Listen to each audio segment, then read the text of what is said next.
হরে কৃষ্ণ। আজকে চৈতন্য চরিতামৃতের রস আস্বাদনীয় বিষয় ভগবানের অহেতুকিক কৃপা। আমরা জীবের নিত্য দাস ছিলাম, সেটা যদি আমাদের বিস্মরণ হওয়ার পর সাধু মুখের বাণীকে বিশ্বাস করে, গ্রন্থ দেখে, শাস্ত্র দেখে, বেদ পুরাণ দেখে যদি কৃষ্ণোন্মুখ হতে পারি, তাহলে ভগবান অহেতুকিক কৃপা করে। বলছেন, মায়া মুগ্ধ জীবের নাহি শত কৃষ্ণ জ্ঞান, জীবের কৃপায় কইলা কৃষ্ণ বেদ পুরাণ। তাহলে মায়া মধ্যে যখন মায়াতে পড়ে গেছে, আমাদের সেই কৃষ্ণ শতক কৃষ্ণ জ্ঞান মানে কৃষ্ণ স্মৃতি ভুলে গেছি।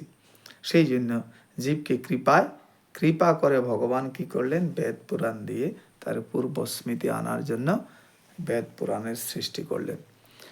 মায়ার প্রভাবের আচ্ছন্ন বদ্ধজীব তার নিজের চেষ্টায় কৃষ্ণমুখী কৃষ্ণ স্মৃতি জাগরিত করতে পারে না। জীব তার নিজের মায়ায় আচ্ছন্ন জীব নিজের চেষ্টায় কৃষ্ণ স্মৃতি জাগরিত করতে পারে না, সম্ভব নয়। কারণ মায়ায় আবদ্ধ করে আছে। যেন আয়নাকে ময়লা দর্পণকে যদি ময়লায় আবদ্ধ করে, সেখানে যে নিজের স্বরূপ দেখা যায় না, সেভাবে নিজের। তাহলে বলছে শ্রীকৃষ্ণ তার অহেতুক কৃপার প্রভাবে জীবকে কি দিয়েছেন, বেদ এবং পুরাণ আদি শাস্ত্র গ্রন্থ দিয়েছেন।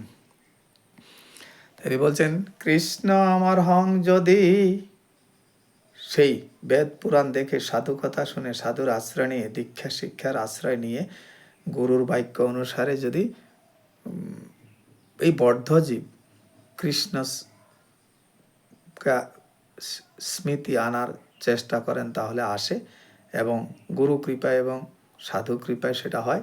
তারপর বলছে, আগ কৃষ্ণ আমার হং যদি বলে একবার, নাগা মাগিত কৃষ্ণ তারে দেন সচরণ। কেউ যদি সেই গুরুমুখের বাণী শুনে সেই কৃষ্ণ স্মৃতি আসে, যে আমি কৃষ্ণের নিত্যদাস, সেটা মনে পড়ে, কৃষ্ণকে যদি কৃষ্ণ আমার হং বলে যদি বলে একবার, না মাগিত কৃষ্ণ তার দেন সচরণ। আগো কৃষ্ণ প্রেমের এমন লীলা, কৃষ্ণ প্রেমে কি আনন্দ বুঝলে বোঝা যায়। যে ডুবাছে সেই বুঝাচ্ছে, অন্য বুঝা বিসন্ধায়। কৃষ্ণ প্রেমে কি আনন্দ ডুবলে জানা যায়। হায় গো, ডুবলে জানা যায়। শ্রী শ্রী চৈতন্য আনন্দে হরি হরি।